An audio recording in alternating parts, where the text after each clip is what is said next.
Danny Flexen here for Seconds Out. Delighted to be joined by the Central Area Super Featherweight Champion, Michael Gomez Jr. Bit of a mouthful, but it's a reflection of how well you're doing. How's it going, mate? Yeah, Sal, mate, everything's good. Thank you yourself. Yeah, very good. Thanks. Obviously, yeah, Central Area title and now going for the English. Back Yeah. home in Manchester, March 25th. How excited are you about, already getting a shot at the next title up? Yeah, mate. You know what? It's not the title itself. I keep saying it, and people probably think it sounds bizarre. But mate, it's more the opportunity. Obviously, fighting live on Sky Sports at the Manchester Arena. I had my first fight there. But obviously, when I boxed there last time, I think I was, it was my first pro fight, so I was on. Is it called did they call it live floater or what they call it? Yeah, live float, yeah. So I didn't end up fighting till I think it was about half 11, quarter 12, and I think the cleaners were tidying up, mate, when I was boxing. So yeah, so and I'm guessing this time, from what I've read in the article, I think it's a cold main event at one point. So I'm guessing when I'm fighting at some point, anyway, there's going to be people there, a lot of people there. So yeah, I'm very excited, mate. How much do you remember about those big Manchester nights when you were a kid and the big shows that were at the arena? You know what, mate? I didn't really go and watch, obviously, because it was my dad. When you're a kid, you don't really go and watch. But mate, from what obviously, I spent a lot of time going around the gyms when my dad was training there and whatnot. And mate, in Manchester boxing, say 8 to 10 years ago, mate, was probably flying one. It was unbelievable. And I'd say over the last 3 or 4 years, it's not nowhere near the same stature, is it? I think that's probably the truth. A lot of people say that having kind of a famous father or mother in the same field can be a blessing and a curse. You look at your career compared to someone like a Conor Ben, for example, and we're not going to talk about his latest kind of stuff, but he's had a very smooth ride before what happened recently. Whereas you seem to have done your kind of progression mainly on the small hall circuit. So what's it been like for you? Have there been advantages to having the dad you've got? Yeah, mate. I don't think I had I don't like to be honest. I've not had compared to most of the lads whose dads and that have been boxing. I don't think I've had the same kind of ride. That's for whatever reason. A lot of that when I first turned pro, mate, I was with the Warrens and stuff, wasn't I? Mm. That went wrong down to, let's just say, my own fault for a few things. And yeah, mate, for years, the main reason, well, not the main reason, obviously, I went down to small shows and it didn't really progress and my career didn't really progress. And that was down to a lot of my own mistakes. For 4 or 5 years, I wouldn't say I was giving boxing 100% for, loads of reasons. And, one of the main reasons being, mate, you know, when a lot of people don't understand when you've got a dad who's a boxer, I never realized how big my dad was in a sense of, mate, when people say your dad's like the amount of people that in the last 5, 6, 7 years since I've been out there as a boxer, it's like more people have realized that's my dad, if that makes sense to you. Mm. Like when you're in school and whatnot, and people are like your dad's a lead, your dad's a boxer. That's it. That's all it really was. It was, in school it'd be your dad. But now, grown men who are meeting in the pub, I'll be sat in the pub, I would have been having a pint and I'd be like, oh, your dad's a legend. And it's my dad. I never seen him as it was just my dad. That makes sense. I didn't realize how a big person in boxing he was. But is that a good thing in some ways? It didn't put that added pressure on your shoulders? Yeah, mate. The pressure was a lot more than what I expected. I think it got to the point, mate. I was just saying to the lad I just interviewed then. I didn't. I think the pressure was probably a lot more than what I expected. And it got to the point where I was that scared of failing. I was messing up in my own personal life. Not like just not messing up, but just doing my own thing. Not really, going around instead of giving boxing 100%. I was doing what I was doing. Enjoying my life because I was that scared of failing that I didn't fail because I knew I wasn't trying.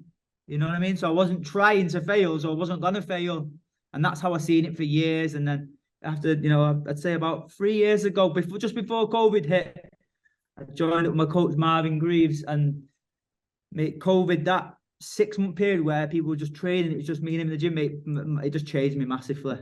My outlook on boxing. I realized then I'm now in the gym training for fights when it's not going to be because it was COVID, but when I could have been fighting, I wasn't training. So it was bizarre, mate. I just learned so much about myself and I just realized, I was just doing just the wrong thing. But I just turned pro way too early, mate. I think at 18, with the pressure that the name and stuff, probably in hindsight, I probably should have waited a lot longer. I should have waited a lot longer, but I didn't, and we're in. How much of an influence did your dad have on you taking up boxing in the first place? Yeah, I don't think he wanted me to box. I know my mum definitely didn't. I don't think he wanted to be box, mate. To be honest with you, I used to play football. I was a pretty good football player at one point, and then I think it just happens, doesn't it? I think you just end up following. Like I've said to many people many times. You hear me say, I'm one of them people. Every lad wants to be like the dad, don't they? At some point. Yeah. And lucky enough for me, my dad was Michael Gomez, mate. So doing what he did is something that just eventually I wanted to do. You know what I mean? How much involvement, if any, does he have in your career now, apart from supporting you, of course? No, mate. He doesn't. No involvement at all. That must make it a bit easier in some ways. Like I know he's got a lot of knowledge to share and stuff, but it's if you're not so closely associated, like you look at Campbell Hatton, who's doing really well, but he's so closely associated with his dad, he manages him and stuff. Maybe it's better to have that little break. Yeah, mate. I think it would have been better for me if it was in the start, because I probably wouldn't be only just getting on the big shows now. Opening the doors, that's a yeah. fact. I think that's a genuine fact. But at the same time,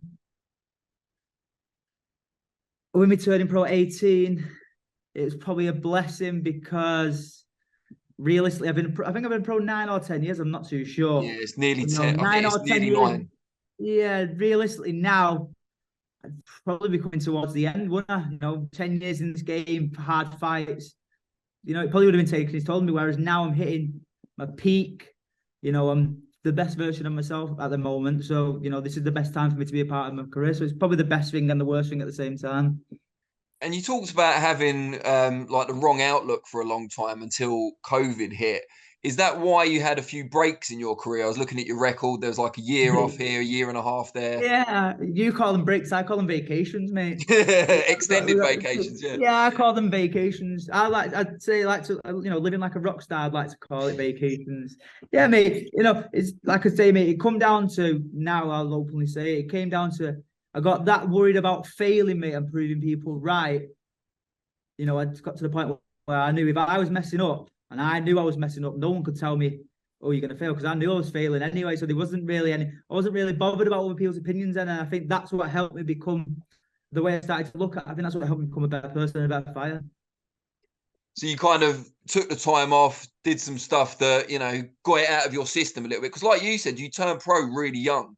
Did you need to kind of get that out your system? Yeah, way too long, way too young, mate. Realistic, but at the same time, I'm one of these people where once I do something, mate, it's all or nothing. Once I wanted to turn pro, mate, I was doing it.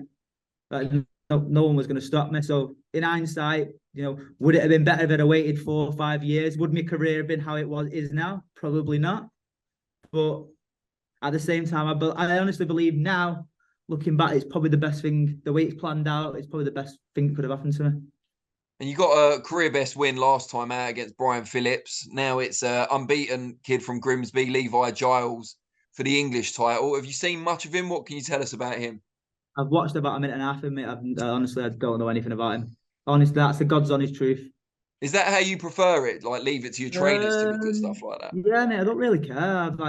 End of the day, the bell's gonna go, and I'm gonna fight how I've fought since I started. I'm gonna get in his face, mate, and we're gonna see what he's about. If he's decent, then I might have problems. If he's not and he can't handle it, mate, he's getting beaten up. Like, it's that simple. This fight to me is more. This is my final opportunity. This is like my opportunity, mate. Like once I win this fight, that's it. Then I believe I'll be on the big stage a lot. Then, mate, I think if the best me turns up, that will be my breakout. Then.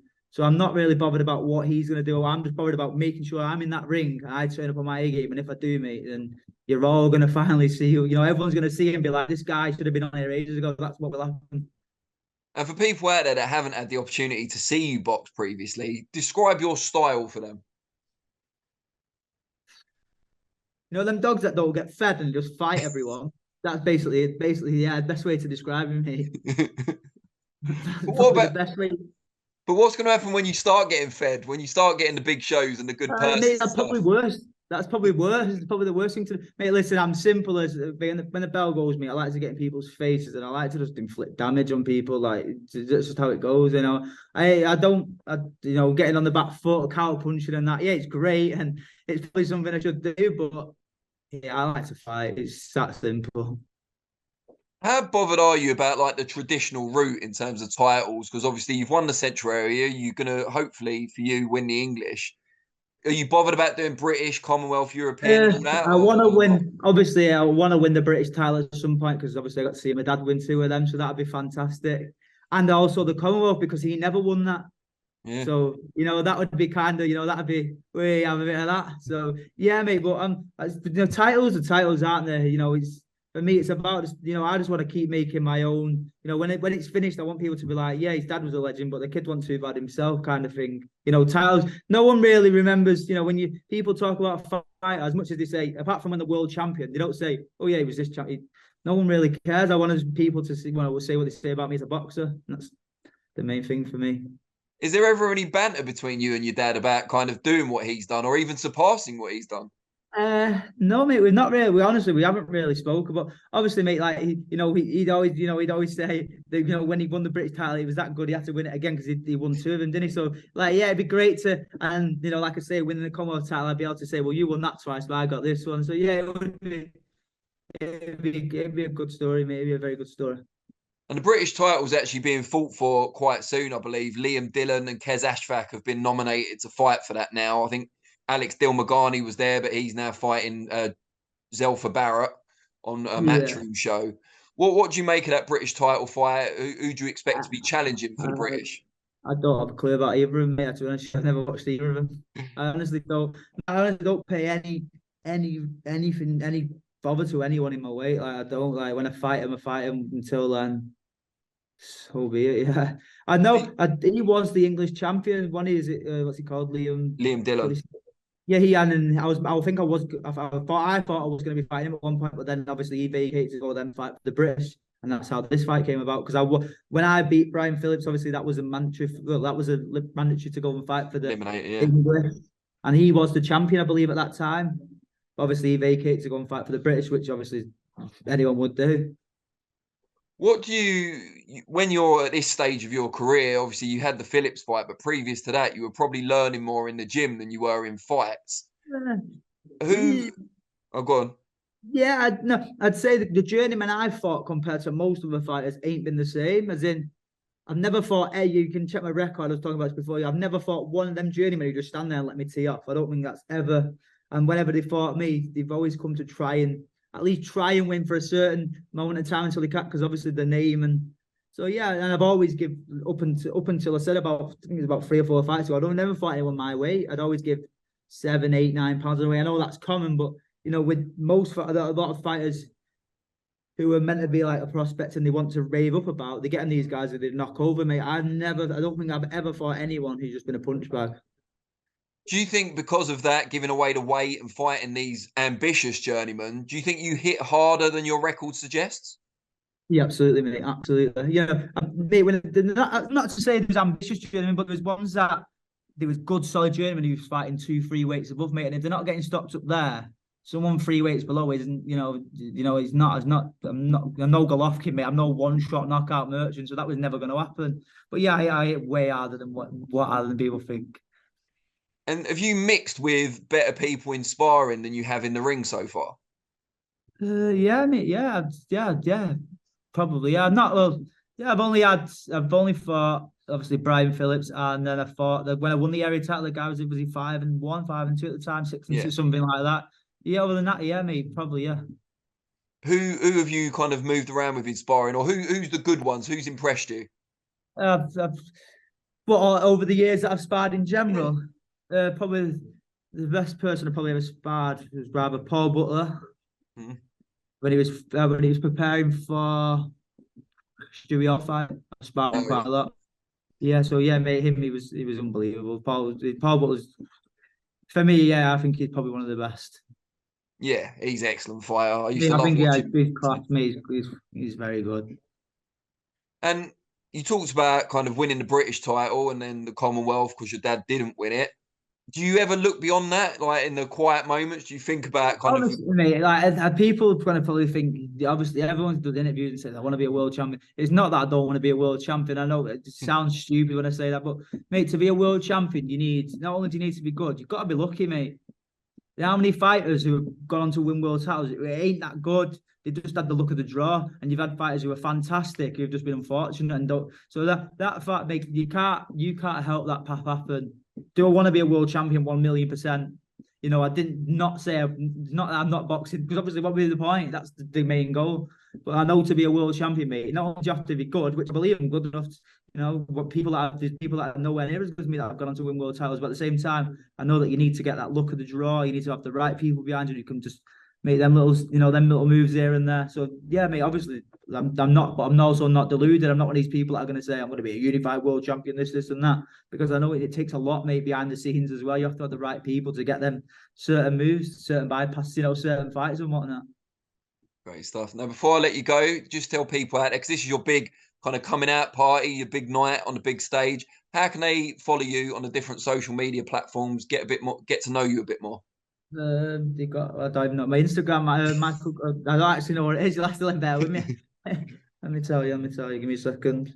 Well, no, it's right now because you're checking it. Yeah, While because you're I've got about 12 accounts, mate, so it's definitely the right one. It's not a blag on this one. I have given a few blag ones in my past. You got a few burner accounts, you can slag off other people. Yeah. Michael Gomez Jr. actually, believe it or not, yeah.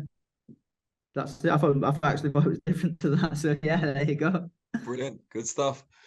All right, well, really appreciate your time. Best of luck No on worries, the mate. 25th Thank of you very March, much. and yeah, let's catch up again after.